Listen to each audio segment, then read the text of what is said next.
The Asian Financial Forum 2015 welcomes Paul Krugman. He's Professor of Economics and International Affairs at Princeton University, and thanks very much indeed for joining us today.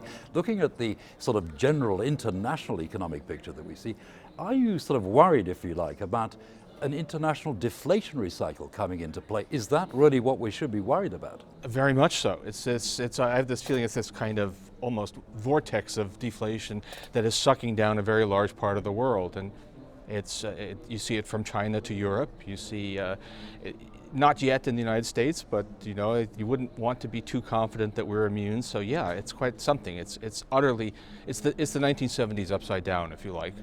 And so where it comes to the way governments deal with these things, is austerity something that has run its course? Is it finished? Well, yes, although we haven't really reversed the austerity that's taken place. And yeah, I mean, looking from where we are right now, where everyone fears deflation, where interest rates are incredibly low, even in countries with fairly large debts, you have to say, what were we doing? What was that about? That looks like a terrible mistake in hindsight. You won the Nobel Prize with your new trade theory, and then of course there's been the new trade theory. But what are the sort of comparative advantages that you see around in the world at the moment? First of all, I think there's a lot of reason to think that this great era of hyperglobalization, Arvind Subramanian's term, this explosion of international trade based upon subdividing the value chain and shifting it out, may have run its course. Not that it's about to go into reverse, but that there may not be a whole lot of additional stuff. So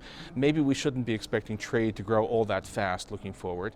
The second is that China is in transition. China was the great low-wage producer. It's not so low-wage anymore. The demography means that there's actually not that much growth, maybe eventually shrinkage in the Chinese labor force. So we're looking at this shift of the low-wage production down the chain. Bangladesh emerging as a major competitor in apparel, that sort of thing.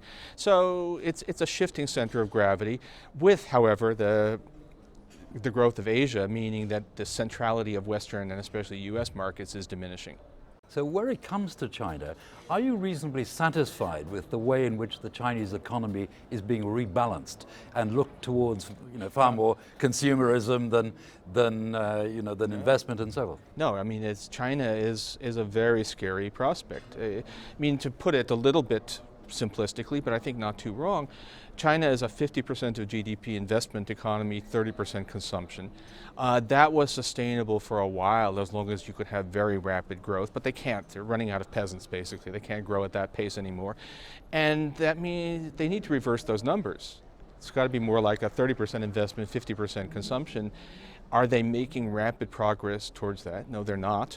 That's 20 points of GDP that have got to be shifted around. Can you do that on a rapid basis without a very nasty recession, maybe worse along the way? I wouldn't lay odds on it. I think China is a very, very worrisome trouble spot for the world. Well, here we are at the Asian Financial Forum 2015, and the theme of this is, regional sustainability in a world of change. So what's your take on this sustainability factor? Well, the business as it's being done now, not sustainable. Too much investment, not enough consumption, not enough diffusing of the benefits of growth to the broader population, which underlies the weakness of consumption. So no, it's a moment of truth, a moment of transition, and it's not a failure of productivity, it's not a failure of economic drive, not a failure of culture. It's a failure of a Chinese economy, or it's a prospective failure of a Chinese economy that was set up in a way that worked as long as you could have 9% growth, but is not going to work as it slows down to a more normal pace. So what are the real positive factors that you see in this part of the world, in the Asia Pacific?